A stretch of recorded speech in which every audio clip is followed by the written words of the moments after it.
സംസ്ഥാനമൊക്കെ ഭരിച്ചിട്ട് ഒരു ബഡ്ജറ്റിലെ പ്രഖ്യാപനം എങ്ങനെയാണെന്ന് അവർക്കറിയില്ലേ? ഏതെങ്കിലും ഒരു പദ്ധതിക്ക് പ്രഖ്യാപിക്കുന്ന മുഴുവൻ തുകയും അപ്പം തന്നെ വകയിരുത്തും. അപ്പം തന്നെ വകയിരുത്തി കഴിഞ്ഞാൽ നമ്മുടെ പ്ലാൻ ഫണ്ടും എല്ലാം ആ ഒരു പദ്ധതിയിലേ നടപ്പിലാക്കാൻ സാധിക്കുള്ളൂ. അപ്പോൾ ഒരു പദ്ധതിക്ക് ആദ്യ ഘട്ടത്തിൽ നമ്മൾ ഒരു തുക വകയിരുത്തും. അതിനുശേഷം പദ്ധതിയുടെ പുരോഗതി അനുസരിച്ചിട്ട് ഇപ്പോൾ ഈ 2000 പേർക്കും അവർക്ക് ആകെ കൊടുക്കാൻ ഉദ്ദേശിക്കുന്ന തുക ഒറ്റഘട്ടമായിട്ട് ആദ്യമല്ലല്ലോ കൊടുക്കുന്നത്. അങ്ങനെയല്ലല്ലോ ഗവൺമെന്റ് പദ്ധതികൾ നടപ്പിലാക്കുന്നത്. ആദ്യഘട്ടവും രണ്ടാം ഘട്ടവും കൊടുക്കാൻ വേണ്ടിയുള്ള പണം ഞങ്ങളുടെ കയ്യിൽ ഇപ്പോൾ ഉണ്ട്.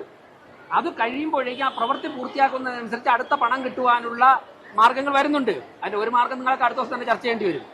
കോർപ്പറേഷന്റെ കയ്യിലിരിക്കുന്ന ഒരു 200-300 കെട്ടിടങ്ങളുണ്ട്.